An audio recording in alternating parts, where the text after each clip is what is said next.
MA final समाजशास्त्र प्रश्न पत्र प्रथम समकालीन समाजशास्त्रीय सिद्धांत कंटेम्पररी सोशियोलॉजिकल थियरीज। इसकी फर्स्ट यूनिट का जो लास्ट पार्ट है समाजशास्त्र का वैज्ञानिक एवं मानविकी परिप्रेक्ष्य, उसकी चर्चा हमने प्रारंभ कर रखी थी। पिछले वर्चुअल लेक्चर में हमने जो साइंटिफिक पर्सपेक्टिव है उसकी चर्चा चल रही थी पिछले लेक्चर से, और उसमें हमने बात करी थी समाजशास्त्र के वैज्ञानिक प्रकृति की या साइंटिफिक पर्सपेक्टिव की। साइंटिफिक पर्सपेक्टिव में हमने चर्चा की थी कि जो साइंटिफिक पर्सपेक्टिव है समाजशास्त्र का, वो ये कहता है कि समाजशास्त्र एक स्थायी ज्ञान है, उसके जो सिद्धांत हैं वो सार्वभौमिक होते हैं। समाजशास्त्र विचार एवं तथ्यों का योग है। समाजशास्त्र का जो साइंटिफिक पर्सपेक्टिव ये कहता है कि समाजशास्त्र में क्या है का अध्ययन होता है, वस्तु स्थिति का वर्णन किया जाता है। समाजशास्त्र में कार्य कारण संबंधों की व्याख्या होती है। समाजशास्त्रीय सिद्धांत हैं वो परीक्षण योग्य होते हैं। समाजशास्त्र साधन है, साध्य नहीं है। समाजशास्त्र में भविष्यवाणी करना संभव है और समाजशास्त्र वैज्ञानिक पद्धति का प्रयोग करता है एवं जो समाजशास्त्र का विश्वास स्वतः सत्य वैज्ञानिक मान्यताओं में निहित है। इनकी ये बातें हमने पिछले वर्चुअल लेक्चर में करी थी। आज हम इस बात को आगे बढ़ाते हैं कि कुछ विद्वानों के द्वारा समाजशास्त्र की वैज्ञानिक प्रकृति पर कुछ आपत्तियां उठाई गई हैं, कुछ ऑब्जेक्शंस हैं। वो objections against the scientific nature of sociology raise किए गए हैं। उनकी चर्चा आज के ही इस वर्चुअल लेक्चर में हम करते हैं। तो जो समाजशास्त्र का साइंटिफिक पर्सपेक्टिव है, वो साइंटिफिक पर्सपेक्टिव समाजशास्त्र में कितना लागू होता है, कितने लोग उसको मानते हैं, उसके विरोध में क्या क्या आपत्तियां रखी गई हैं, उसकी चर्चा हम इस वर्चुअल लेक्चर में करने जा रहे हैं। जिन्होंने आपत्ति की है वो ये कहते हैं कि समाजशास्त्र की विषय वस्तु सामाजिक संबंध हैं और जिनकी प्रकृति जटिल होती है। ये सामाजिक संबंध परिवर्तनशील होते हैं और अनेक तत्व जैसे वैज्ञानिक, आर्थिक, सामाजिक घटनाएं हैं उनको प्रभावित करते हैं। ये सभी सामाजिक संबंधों को प्रभावित करते हैं।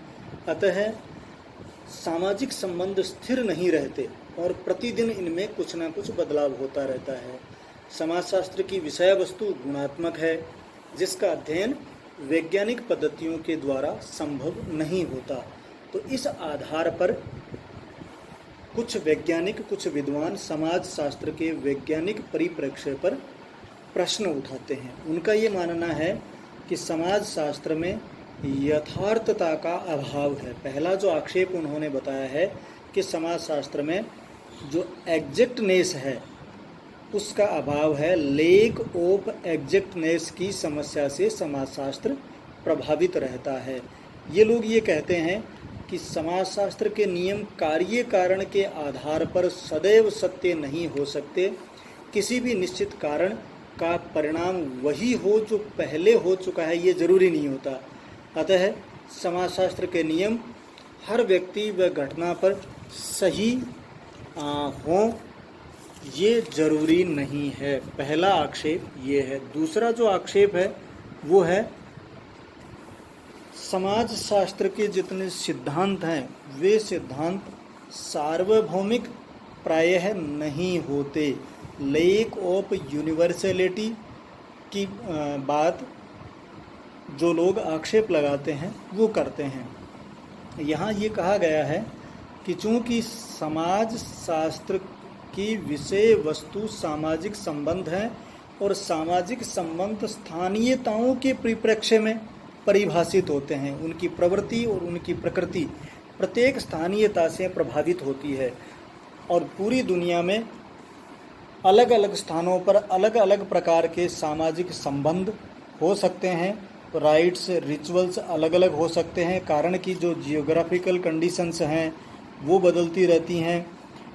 तो हेतु बदलते रहते हैं। इस वजह से सामाजिक संबंधों की जिनकी प्रकृति जटिल होती है, ऐसी चर्चा हम पहले ही कर चुके हैं, उनके प्रकारों में अंतर रहता है। इसलिए हम किसी भी सिद्धांत के लिए ये कहें कि वो सार्वभौमिक रूप से वो लागू होगा, ऐसा संभव नहीं होता। इसमें ये कहा गया है कि भिन्न भिन्न परिस्थितियों में एक ही घटना के भिन्न भिन्न परिणाम सिद्धांत को सार्वभौमिक नहीं बनने देते। तीसरा जो आक्षेप लगाया गया है वो ये कहा गया है कि समाज शास्त्र में वैज्ञानिक तटस्थता का अभाव होता है। किसी भी विज्ञान के सामाजिक होने की ये अपरिहार्य शर्त है कि उसमें अनुसंधानकर्ता तटस्थ होकर अध्ययन करेगा, और चूंकि यहाँ अध्ययन करने वाला स्वयं समाज का हिस्सा है, उसके अपने सामाजिक संबंध रहते हैं, इस वजह से उसके पसंद नापसंद, उसकी इच्छाएं, उसकी अपेक्षाएं ना चाहते हुए भी अध्ययन में प्रविष्ट हो ही जाती हैं। इसलिए हम ये कहते हैं कि समाज शास्त्र में वैज्ञानिक तटस्थता का अभाव पाया जाता है। चौथा जो आक्षेप है वो आक्षेप ये है कि समाज शास्त्र में प्रयोगशाला का अभाव होता है। जिस तरह से प्राकृतिक विज्ञानों में एक बंद कमरे में विभिन्न स्थितियों को नियंत्रित करते हुए अध्ययन किए जाते हैं, उस तरह से कोई एक प्रयोगशाला समाजशास्त्र में संभव नहीं है, क्योंकि समाजशास्त्र की अध्ययन की विषय वस्तु सामाजिक संबंध हैं और ये सामाजिक संबंध पूरी दुनिया में रहने वाले मानवों के मध्य हैं। इसलिए हम किसी एक प्रयोगशाला की बात समाजशास्त्र में संभव नहीं हो पाती, ये आक्षेप इसमें लगाया गया है। पांचवा आक्षेप है समाजशास्त्र भविष्यवाणी करने में असमर्थ है। अभी हमने चर्चा की थी कि अलग अलग स्थानों की भौगोलिक विशेषताएं अलग अलग हैं और ये भौगोलिक विशेषताएं उन लोगों को प्रभावित करती हैं, उनकी आवश्यकताओं के, उनके जीवन जीने की शैली को, उनकी प्रथाओं को, उनकी परंपराओं को, सबको वो प्रभावित करती हैं। और व्यक्ति का स्वभाव भी पल पल परिवर्तनशील है। कई बार एक ही घटना से प्रभावित होने की दर भी अलग अलग होती है। इन सब कारणों से भविष्यवाणी करना प्रायः समाजशास्त्र में संभव नहीं होता। अगला आक्षेप है समाजशास्त्र में घटनाओं के मापन का अभाव है।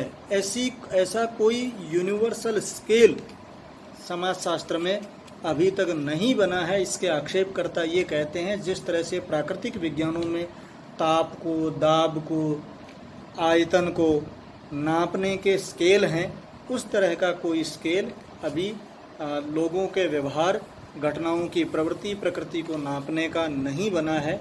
इसलिए भी समाजशास्त्र प्राकृतिक विज्ञानों जैसा विज्ञान नहीं है। अगला जो आक्षेप है इसमें वो ये है कि समाजशास्त्र की प्रकृति मानविकी है, वैज्ञानिक नहीं है। समाजशास्त्र मानव का अध्ययन करता है और मानव का व्यवहार पल पल परिवर्तनशील रहता है। इसलिए समाजशास्त्र की वैज्ञानिक प्रकृति संदिग्ध है, ऐसा जो आरोप लगाने वाले हैं, आक्षेप लगाने वाले हैं, उनका कहना है। इन आक्षेपों का मूल्यांकन हम समाजशास्त्र में समाजशास्त्रीय दृष्टिकोण से करें, निरपेक्ष होकर, तब हम इस निष्कर्ष पर पहुंचेंगे कि क्या विभिन्न विद्वानों द्वारा लगाए गए ये आक्षेप समाजशास्त्र की वैज्ञानिक प्रवृत्ति या वैज्ञानिक परिप्रेक्ष्य के संदर्भ में सही है अथवा नहीं। तो हम बिंदुवार इनका मूल्यांकन करने का प्रयास करते हैं। जो पहला आक्षेप समाजशास्त्र की वैज्ञानिक प्रकृति या वैज्ञानिक परिप्रेक्ष्य पर लगाया गया है, उसमें ये कहा गया है कि समाज शास्त्र में यथार्थता का अभाव है। इसके संदर्भ में ये कहा जा सकता है कि किसी भी बात का सत्य सिद्ध होना ही यथार्थता है, जिसमें संदेह या हेर फेर न हो। तो इस संदर्भ में हम ये कहें, भौतिक विज्ञानों में भी बहुत सारी ऐसी घटनाएं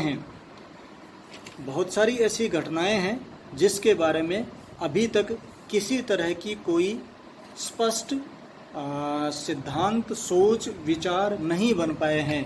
चाहे वो बरमूडा ट्रायंगल की बात करें हम, या फिर चीन में कुछ ऐसी जगह हैं जहां पर गुरुत्वाकर्षण का नियम बाकी शेष पृथ्वी की जैसे लागू होता है वैसे वो नहीं हो पा रहा। तो ऐसी कुछ सिद्धांत भौतिक विज्ञानों में भी हैं जिसके बारे में हम ये कह सकते हैं कि विभिन्न स्थानों पर वे यथार्थ रूप से लागू नहीं होते।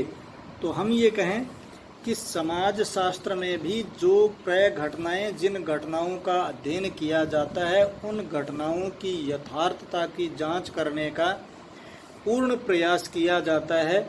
विभिन्न जो प्रभावित लोग हैं उनसे सूचनाओं का संकलन करके जो प्रविधियां विज्ञान में अपनाई जाती हैं, उन्हीं प्रविधियों को अपनाते हुए सत्य तक पहुंचने के लिए कार्य और परिणाम को जोड़ने का प्रयास किया जाता है। इसलिए हम ये कहेंगे कि जो पहली बात कही गई है यथार्थता का अभाव वाली, वो पूर्णतः निर्मूल है, वो सही नहीं है।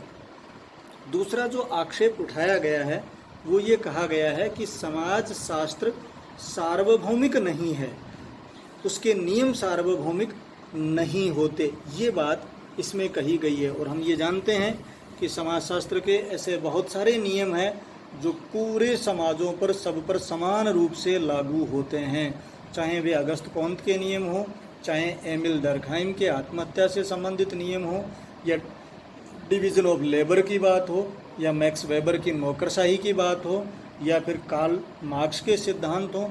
ऐसे बहुत सारे सिद्धांत हैं जो पूरी दुनिया में पूरे समाजों पर समान रूप से लागू होते हैं। और अब रही बात अपवादों की, तो अपवाद प्राकृतिक विज्ञानों में भी समान रूप से उपलब्ध हैं। ये कहा जा सकता है कि चिकित्सा विज्ञान में भी जितने भी प्रकार के बुखार हैं, उन सारे बुखारों का कारण एक ही नहीं होता और उनका इलाज भी एक ही औषधि से संभव नहीं है। वर्तमान काल में ही हम बात करें तो जो कोरोना वायरस है, वो कोरोना वायरस जिस बुखार को, जिस खांसी को, और कई बार वो शरीर में किसी तरह के सिम्टम्स भी नहीं देता है, तो इसके बारे में चिकित्सा विज्ञान कुछ नहीं कह पाया है कि किस कारण से ये बीमारी होती है और इसके सिम्टम्स क्या होंगे। मैन टू मैन वेरी करते हैं। तो इसका मतलब अभी चिकित्सा विज्ञान में के नियम भी सारे सार्वभौमिक नहीं हैं, जबकि समाज शास्त्र में ऐसे अनेक सिद्धांत हैं जो सभी समाजों पर समान रूप से लागू किए जा सकते हैं। तो दूसरा जो आक्षेप है वह भी निर्मूल सिद्ध होता है, निर्मूल साबित होता है। तीसरा आक्षेप जो समाजशास्त्र की वैज्ञानिक परिप्रेक्ष्य और वैज्ञानिक प्रकृति के संदर्भ में लगाया गया है, वो ये कहा गया है कि समाजशास्त्र में वैज्ञानिक तटस्थता का अभाव पाया जाता है। ये पूर्णतः अज्ञानता भरा आक्षेप है। ये सारा निर्भर करता है अनुसंधानकर्ता पर, और समाजशास्त्र में जो सामाजिक अनुसंधान है उनकी प्राथमिक शर्त ही ये है कि अनुसंधानकर्ता अनुसंधित विषय से अपने आप को निरपेक्ष रखते हुए सूचनाओं का संकलन करके किसी निष्कर्ष तक पहुंचने का प्रयास करेगा। इसलिए यह आक्षेप भी पूर्णतः निर्मूल है। जैसे कि लुंडबर्ग अपनी पुस्तक सोशल रिसर्च में कहते हैं कि बालक द्वारा भाषा का ठीक तरह से उच्चारण न किया जाना यह तो सिद्ध नहीं करता कि वह बालक आदमी का बच्चा नहीं है, क्योंकि उसे वयस्क मानव की तरह बोलना नहीं आता। तो समाजशास्त्र को पूर्व में सामाजिक प्रघटनाएं, प्रक्रियाएं और सामाजिक संबंध जटिल जान पड़ते थे, और जिनका अध्ययन समाजशास्त्र में निरंतर जारी है। चौथा आक्षेप जो लगाया गया था वह आक्षेप था समाजशास्त्र में प्रयोगशाला का अभाव का। इस संदर्भ में हम ये कहते हैं कि समाजशास्त्र में प्रयोगशाला है, और ये संपूर्ण पृथ्वी पर रहने वाले संपूर्ण मानव और मानव समाज प्रयोगशाला है।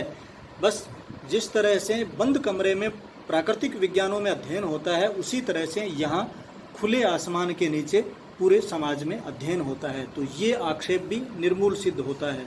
पांचवा जो आक्षेप था, समाजशास्त्र भविष्यवाणी करने में असमर्थ होता है। इस आधार पर हम ये कह सकते हैं कि समाजशास्त्र के विभिन्न सिद्धांत कार्य कारण के संबंधों को जोड़ते हुए विभिन्न परिस्थितियों में अगर परिस्थितियां समान रहती हैं तो समान परिणामों की भविष्यवाणी करना बताती हैं। तो भविष्यवाणी समाजशास्त्र में भी की जा सकती है। छठा आक्षेप ये बताया था समाजशास्त्र में घटनाओं का मापन नहीं होता। तो ये बात भी पूर्णतः मिथ्या है। समाजशास्त्र में भी सामाजिक दूरी, जो सोशियल जो स्केलिंग टेक्निक है, अनुपापन की पद्धतियां हैं, उनको अपनाते हुए सामाजिक व्यवहारों का अध्ययन करने का प्रयास किया गया है। इनके टूल्स और टेक्निक्स हैं वो डेवलप हो रही हैं। प्राकृतिक विज्ञानों के टूल्स और टेक्निक्स हैं वो थोड़ी भिन्न प्रकार की हैं। तो समाजशास्त्र में हम ये कहें कि स्केल्स के आधार पर मापन होता है। अंतिम में समाजशास्त्र की प्रकृति मानवीय की है। तो मानवीय की प्रकृति होने का मतलब ये नहीं हो सकता कि समाजशास्त्र विज्ञान नहीं हो सकता। यहाँ मानव व्यवहार का अध्ययन वैज्ञानिक प्रविधियों प्रणालियों